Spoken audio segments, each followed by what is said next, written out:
Imagine two kids playing a game. Kid 1 has a huge backpack. It's stuffed with toys, gadgets, snacks, and random stuff. The backpack looks awesome, but it's so heavy they can barely walk. Kid 2 has a small backpack. Just water, a jacket, and one favorite toy. They run, jump, climb, no problem. Now here's the twist. Kid 1 is rich. Kid 2 is average.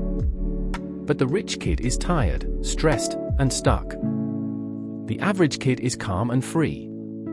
That's what adulthood looks like. Most people think money problems come from not earning enough.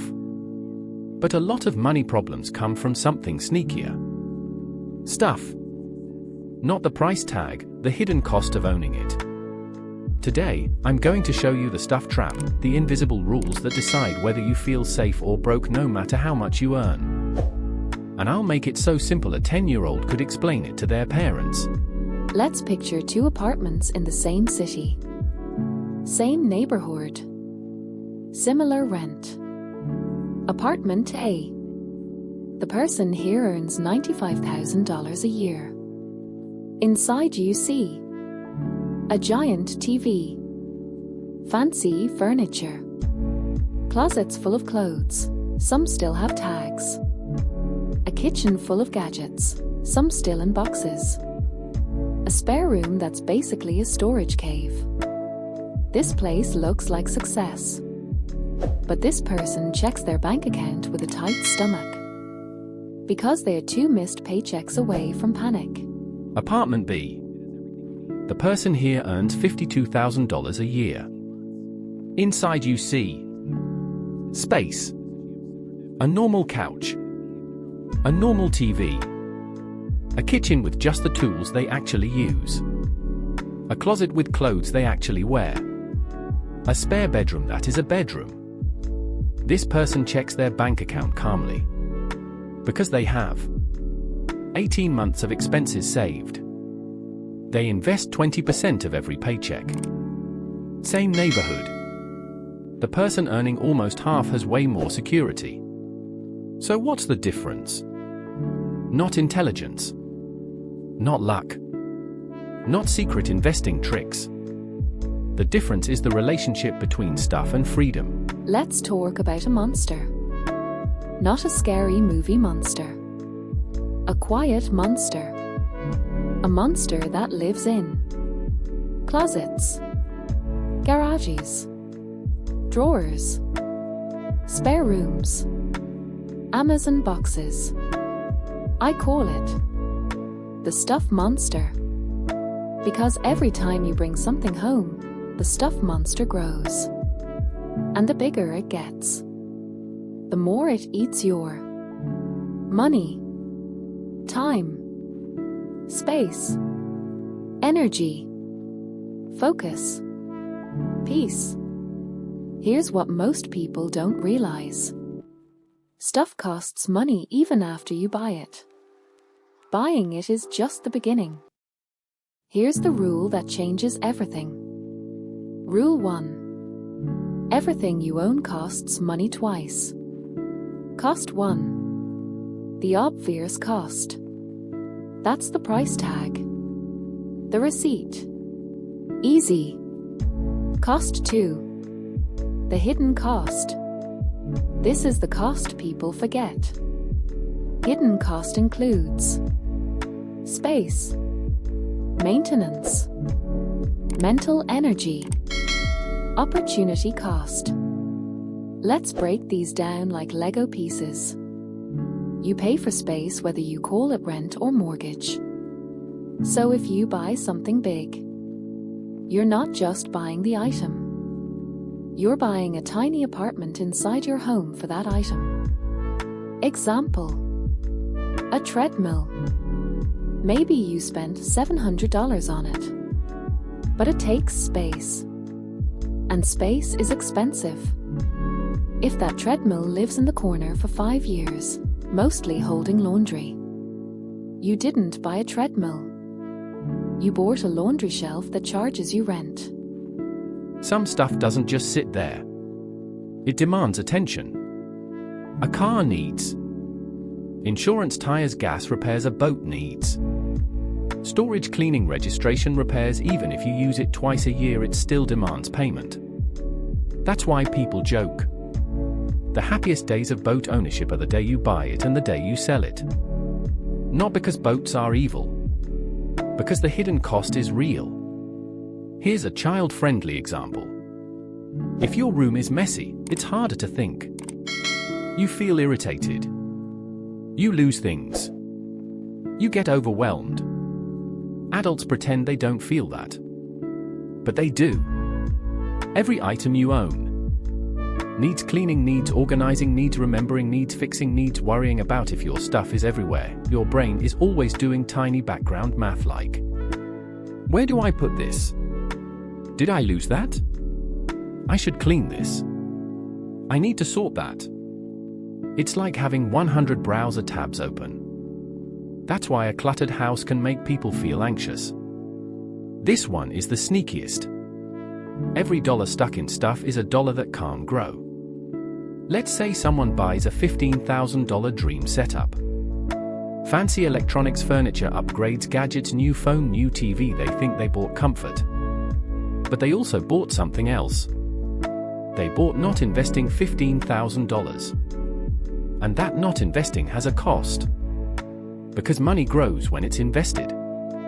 So the question becomes, is this object worth trading future freedom for?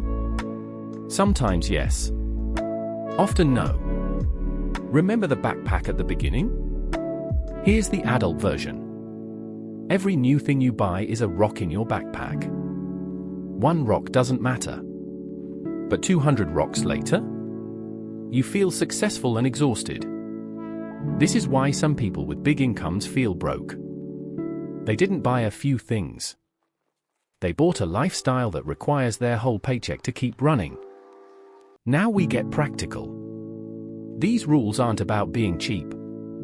They're about being free. Rule 1. Cost per use. Before buying anything, ask, how many times will I realistically use this?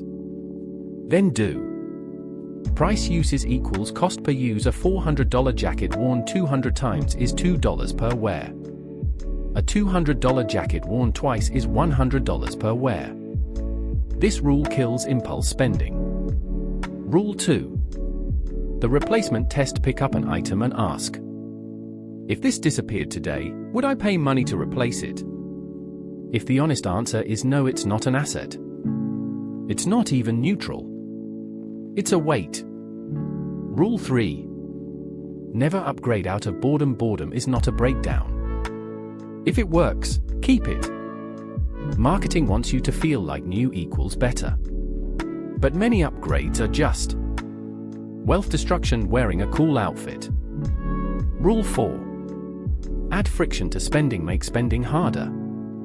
Delete shopping apps. Remove saved card info. Use a 24-hour wait rule. Avoid browsing stores. Make saving easier. Automatic transfers on payday. Invest before you see the money. Rule 5. The 24-hour rule. If you want to buy something non-essential, wait 24 hours.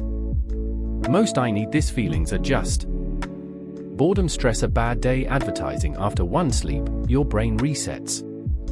Rule 6. Borrow or rent first before buying hobby stuff. Borrow it. Rent it. Test it. Because many hobbies are temporary excitement. Don't become a museum of your past interests. Rule 7. The lifestyle domino. One big purchase knocks over other purchases. Example. Buy a fancy camera. Now you need lenses, tripod, bag, software, storage. That's the domino effect. Always ask, what other spending will this trigger? Rule 8. Define enough. If you never define enough, you will chase more forever. Define. What home is enough? What car is enough? What comfort is enough? Then when your income grows, you don't automatically inflate your lifestyle. You build freedom. Rule 9. Measure wealth by options. Real wealth isn't a big TV. Real wealth is Being able to quit a toxic job, being able to take a break, being able to handle an emergency, being able to move cities, being able to say no, that's freedom. Rule 10. Declutter cyclically. Don't do one giant cleanup once a year. Do small reviews regularly. Weekly. Watch what enters your home monthly. Choose one category and cut quarterly. Reset your rules. Small steps prevent big chaos. Let's make this fun and visual. Imagine your expenses are bosses in a video game. Phone bill boss. $60 internet boss. $70 electricity boss. $150 car payment boss. $400. Now your goal is to build a money team that fights these bosses for you. Every time you save and invest, you hire tiny workers. And when the workers are strong enough, they pay a bill without you sweating. That's how freedom is built. One boss at a time. Not overnight. Not with magic. With systems. Here's your challenge for this week. Day 1. The replacement test. Find 10 items you wouldn't replace. Donate, sell, or trash them. Day 2. Delete temptation. Delete shopping apps. Unsubscribe from promo emails. Day 3. The 24-hour rule. Use it once. Track how you feel.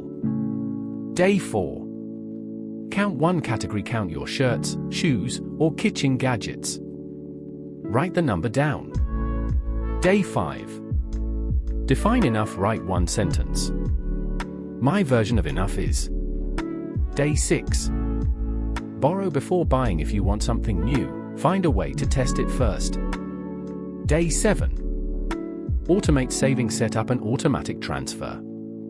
Even $10. The point is the habit. Here's the truth. Stuff is not evil. But uncontrolled stuff becomes a cage. The goal isn't to live with nothing.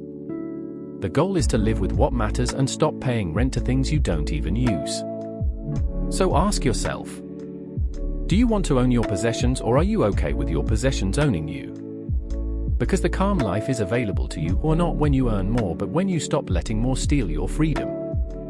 If you want more videos like this, simple, honest money rules that families can watch together, hit like, subscribe, and comment one word. Freedom. And if you want a follow-up episode, tell me in the comments. What's the one category in your home that keeps multiplying the fastest? See you in the next video.